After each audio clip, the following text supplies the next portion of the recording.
এই রোজাতে কি খাবো আর কি খাবো না সেই জন্য কিছু কেনাকাটা করতে চলে আসলাম আমি স্পেন্সারে। সো চলো শুরু করা যাক। তো রোজার কিছু কেনাকাটার জন্য আমি চলে এসেছিলাম কোয়েস্টে স্পেন্সারে।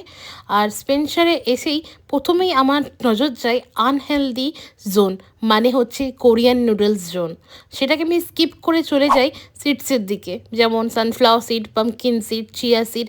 এগুলো খুবই হেলদি এবং পিসিওডির জন্য খুবই ভালো, হরমোনাল ডিসব্যালেন্স ঠিক করে। তারপরে আমি চলে যাচ্ছি ডেটসের দিকে। রোজা রাখবো আর খেজুর খাবো না, এটা তো হতে পারে না। বাট কোন খেজুরটা কীরকম সেটা দেখে নিতে হবে। মাবরুন খেজুর ছিল আর মেজদুল ছিল। মেজদুলটা আমার খুব ভালো লাগে এবং আমার ফ্যামিলির সবার ভালো লাগে, তাই মেজদুলটা নিলাম। বাট যাদের সুগার পেশেন্ট তারা কিন্তু মাবরুন নিতে পারে, কারণ ওতে মিষ্টির পরিমাণটা একটু কম আছে। তারপরে আমি নিয়ে নিলাম একটু আলমন্ডসের সাইজগুলো চেক করে তারপরে নিয়ে নিলাম।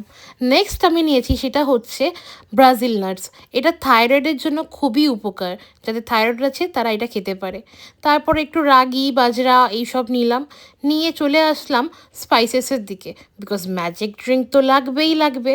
তারপরে আমি চলে আসলাম কিছু ফ্রুটস কিনতে, আর এসে দেখি না এখানে লেটুস পাতা মাত্র 10 টাকায় বিক্রি হচ্ছে। লোভ সামলাতে না পেরে নিয়ে নিলাম।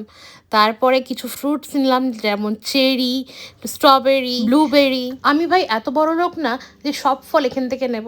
যেগুলো এখানে পাওয়া যায়, বাইরে পাওয়া যায় না, সেইগুলোই শুধু নিলাম। বাদবাকিগুলো আমি বাইরে থেকেই নেব। তো আস্তে আস্তে এখানে দেখলাম যে ভালো বেশ মালটা আছে, তাই একটা মালটা নিলাম। অ্যান্ড তারপরে এইদিকে দেখলাম যে অ্যাপেল আছে। অ্যাপেল ভালো হলেও বাইরে আমার অ্যাপেল অনেক কম দামে পাওয়া যায়, সেখান থেকে নেব।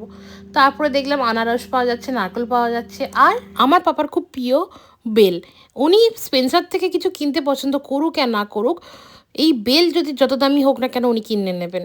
তারপরে আমি একটু আদা আর একটু ছোলা কিনে নিয়েছিলাম, তারপর একটু ফিশ, আর তারপরে চলে যাচ্ছি আনহেলদির দিকে।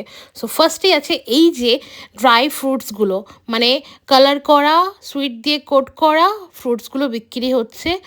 সেগুলো একদম খাওয়া উচিত না, এর মধ্যে শুধু আর্টিফিশিয়াল সুইটনার থাকে, খেলে সুগার স্পাইক করবে এবং সুগার মানেই হচ্ছে ক্যান্সার।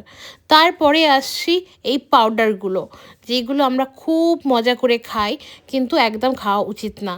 এই যে এগুলো হচ্ছে শুধুই সুগার, আর এইটা তো পুরো একটা চিনির রস, আর কিছুই না। তো সবাই এই রমজানে এইসব জিনিসগুলো থেকে একটু দূরে থাকো আর সুস্থ থাকো। আমারও আমার ফ্যামিলির তরফ থেকে সবাইকে রমজান মোবারক।